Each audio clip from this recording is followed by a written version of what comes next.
Monsieur le ministre, bonjour. Bonjour. Vous êtes à Doha. Déclaration de principe a été signée. Mais auparavant, vous et votre homologue du Rwanda, été invités à vous rendre sur place. Est-ce qu'on peut savoir ce qui s'est dit avant cette conclusion? Bon, c'était à la demande du médiateur de l'État du Qatar, qui a estimé que nos présences étaient utiles vu l'ampleur ou la profondeur des discussions, les points de divergence, et qu'il était important que nous puissions suivre de près pour faciliter leur travail à faire avancer les discussions pour une signature du premier document, qui est la déclaration des principes. Si on peut comprendre votre présence à vous, qu'est-ce qui explique la présence du ministre rwandais de l'Intérieur dans des négociations entre le gouvernement de la RDC et le M23?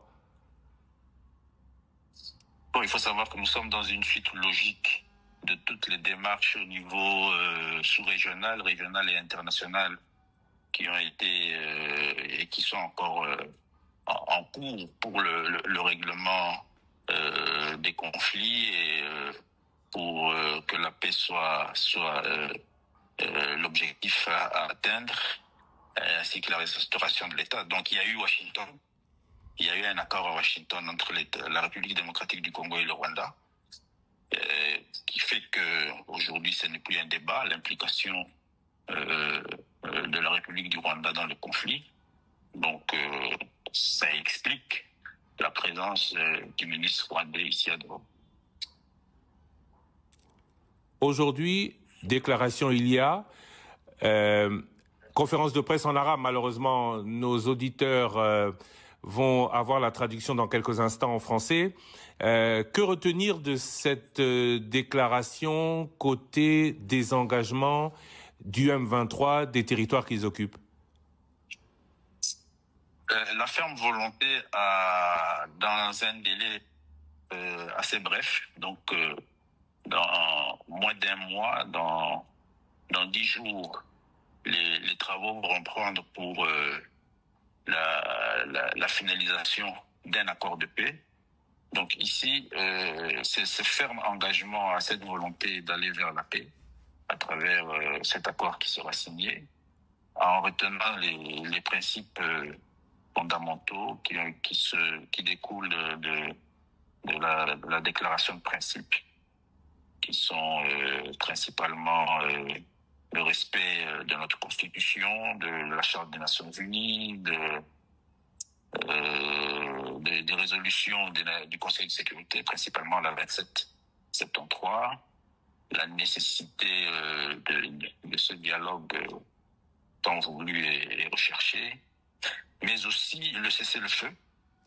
Le cessez-le-feu, mettre fin à tout ce qu'il y a comme hostilité et qui pèse sur le quotidien de nos populations, et la restauration de l'autorité de l'État, et le programme des prochaines étapes, qui sont principalement une rencontre ici encore à Doha pour la signature de l'accord de paix. Dans quel délai? Il y a un break de 10 jours à partir d'aujourd'hui, et les équipes des experts vont se retrouver ici à Doha pour la rédaction de l'accord de paix. Pendant ces 10 jours, cessez-le-feu total? Exactement. Certains ont dit félicitations à la négociation américaine qui a réussi un accord de paix que beaucoup n'avaient pas réussi. Aujourd'hui, doit-on dire félicitations au Qatar pour cette déclaration de principe qui, comme pour la négociation américaine, a précédé un accord de paix?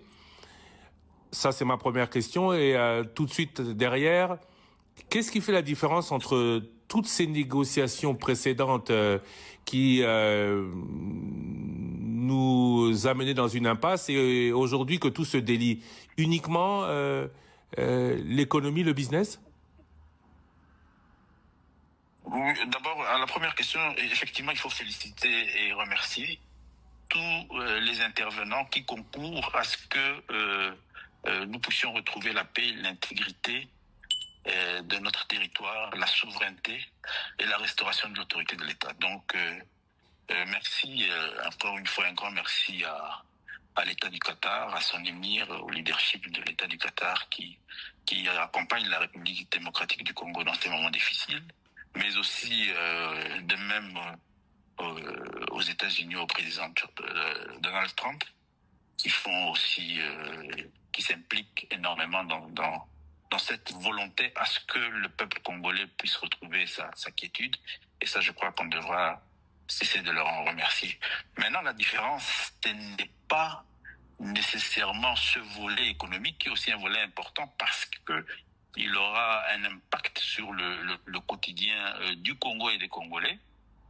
Mais c'est que aujourd'hui, le monde arrive à analyser la problématique de l'insécurité ou de l'instabilité de la République démocratique du Congo à travers ces territoires dans la partie orientale. Le monde l'analyse autrement. Et je crois qu'il y a un indicateur majeur qui fait qu'il y a eu aujourd'hui un accord de paix entre deux États. La République du Rwanda, qui hier n'était pas identifiée comme une des causes profondes de l'insécurité, de l'instabilité en République démocratique du Congo. Donc je crois que ce sont des avancées majeures qui vont nous permettre de bien analyser, décortiquer la problématique pour y trouver les réponses idéales de manière à ce que plus jamais, on ne pourra revenir dans des situations pareilles. Plus jamais un Congolais pourra se permettre de trouver des superfuges ou des prétextes à prendre des armes pour inquiéter et troubler la quiétude de nos concitoyens. On a dit du Qatar qu'avec les États-Unis, injonction avait été donnée à tous les délégués ou pas menace, mais insistance avait été faite de ne pas se séparer sans accord. Est-ce que cette déclaration de principe n'est pas une déclaration d'échec à ce stade de conclusion définitive? Non, bien au contraire. Je crois que nous sommes ici à Doha, au Qatar. Nous avons signé la déclaration de principe à l'hôtel Sheraton. Il m'a été fait savoir que c'est un hôtel qui a une histoire dans le règlement des conflits. Beaucoup de pays ont eu à bénéficier de cet encadrement. Et l'État du Qatar aussi a une expertise mondialement reconnue.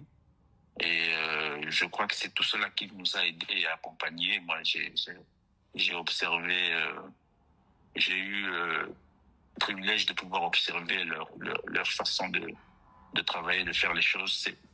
On peut dire que c'est une technicité, mais il n'y a pas eu de menace. Il y a eu beaucoup de rumeurs, beaucoup de racontars, beaucoup de faux.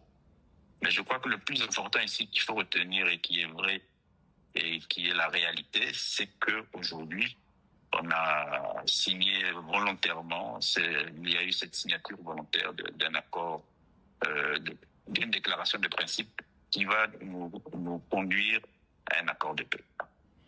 Monsieur le vice-premier ministre, je rappelle que vous êtes à Doha, où a été signée cette déclaration de principe ce matin. Je vous remercie d'avoir accepté de faire votre première déclaration à Top Congo FM. Merci beaucoup, monsieur. Voilà donc le vice-premier